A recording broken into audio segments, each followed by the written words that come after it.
This is Mackinac Island, where automobiles aren't allowed, and Forever Never by Lucy Score takes place. I never read a book in the place it's set in, so I decided to take Forever Never and a few other books and my camera with me on vacation.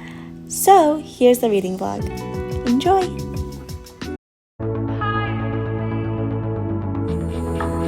I see you dancing with your ghosts. You're the missing piece of my soul.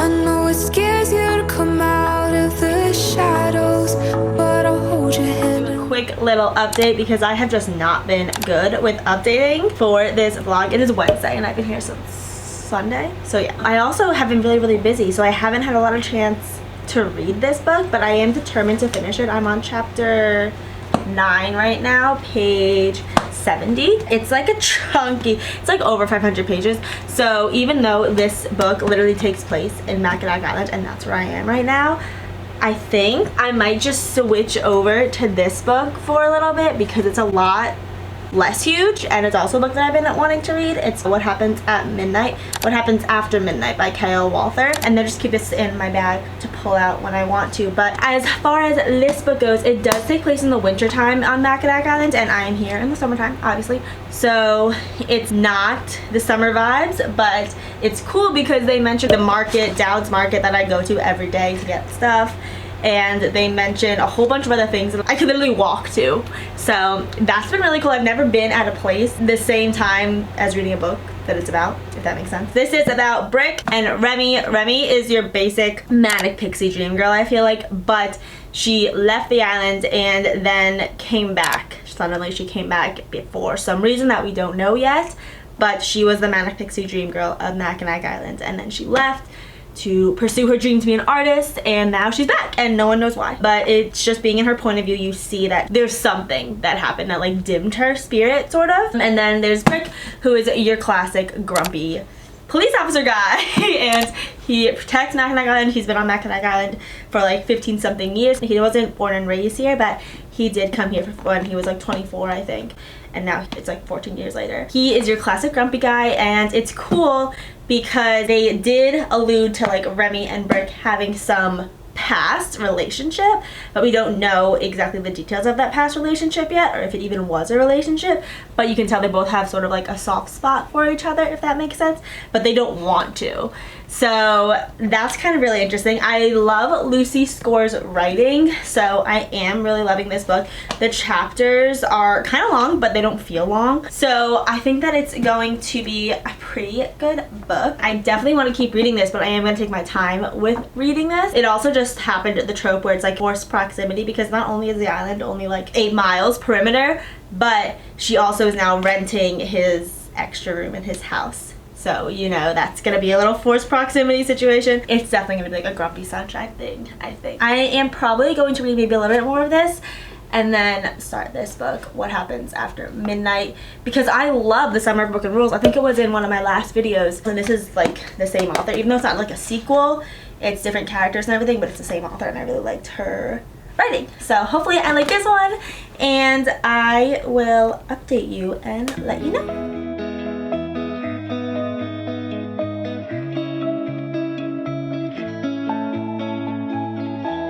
It's been a long time. We both fight the same fight, and I'm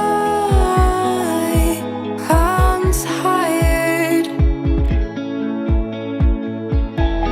Turn on the light. I'm afraid of the night, and I'm tired. We both put our hearts across the line that was drawn, and now we're intertwined. We roll down roaring fields. Tell me, is this real? Stand in my doorway, call out to me. I'll keep you a secret if you want, baby. Hello, I'm here to update you again on the books. So I really have not had any time to read, but I'm about to get some reading done now.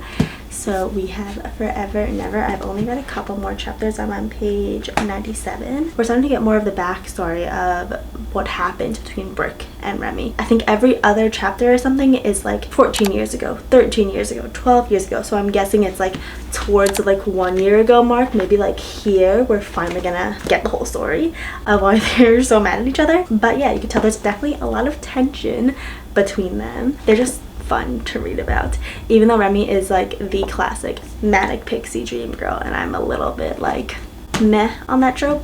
But that's Forever Never.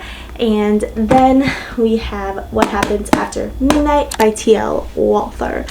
So I didn't get far at all either with this book. I only just started it yesterday. I think I'm only on chapter like 2 or 3, but I know that in the Summer of Broken Rules she had a lot of Taylor Swift references, and I didn't think that that was what this one was gonna be, but I've already found one Taylor Swift reference. This very first night, I'm pretty sure that is a vault track on her Red re-record. So I'm not sure, but it's really fun if this also includes some Taylor Swift Easter eggs. Again, like I said, not too far along. It's about Lily and her mom right now, and it's giving Lorelai and Rory Gilmore, like that kind of relationship. I think it's at like a prep school. The daughter, Lily, is at a boarding school and is about to graduate from high school, and then there's her mom, who is like the most beloved teacher at the boarding school. So I'm thinking like Zoe 101 as well. Those are really all of my updates for this book too. I want to get more into this book. I'm not sure which one I'm gonna read. I kind of feel like I want to get more into this book and then read this book very slowly, because I am seeing a lot of references to like Mackinac Island, or where I'm at right now, and then like underlining them and then like going to the places and stuff like that. So yeah, that is my almost mid-book update for this one. I'm gonna go read a whole bunch and then I will see you later.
Yes, I'm back home. Yes, there's a filter on my face. We drove all through the night. This is bad for everyone. Just believe me. But we're here to update you on these two books. I did not end up finishing either of them, but I made a decent dent in both. So I was right, this one was a bit too chunky. I ended up only getting to chapter 12, page 97.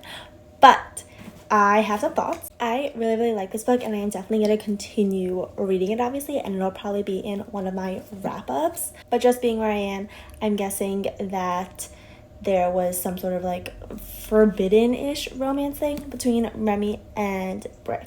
Brick is really cute with her in this. He's definitely grumpy and she is not having any of it, but I am anticipating that that will end soon. It was really cool actually being on Mackinac Island while reading about Mackinac Island, and I am very, very excited to continue this book. And then as for what happens after midnight, I got to page 117. This book is just so fun. It is basically the main character, Lily, gets involved in like this senior prank. And of course, it's with her ex-boyfriend that she's still in love with. So there's that little second chance romance trope coming in here. I've already seen a lot of Taylor Swift song quotes and lyrics that I just love underlining and referring back to. That makes it so much fun. I've heard mixed reviews on this book, but I think this is definitely going to be like a high rating, 4 or 5 stars, because it is so fun and I just want to keep reading it. And it all takes place in like one night. I think majority of the book takes place in one night and leaves these little clues that they're leaving for the senior prank along the way. So far, about a third of the way in, there is no like super intense romance besides the fact that they're in forced proximity because they are both doing the prank together. So not too much to say about that aspect of it, but it's definitely like a young adult book, so I don't expect that to be super important. I'm just having a lot of fun following them along the prank, honestly. It's just a super fun, quick little read that I think you could definitely zip through in 1 or 2 days, and it's a nice palate cleanser, especially because I'm anticipating after I finish these 2 books getting back into the Shatter Me series and just fully immersing myself in that world, which is heavier. But yeah, I'm definitely enjoying these 2 books. I'm sorry I didn't finish them in this video, but you'll definitely hear about them in my next wrap up. And thank you so much for watching, and I'll see you next time. Bye.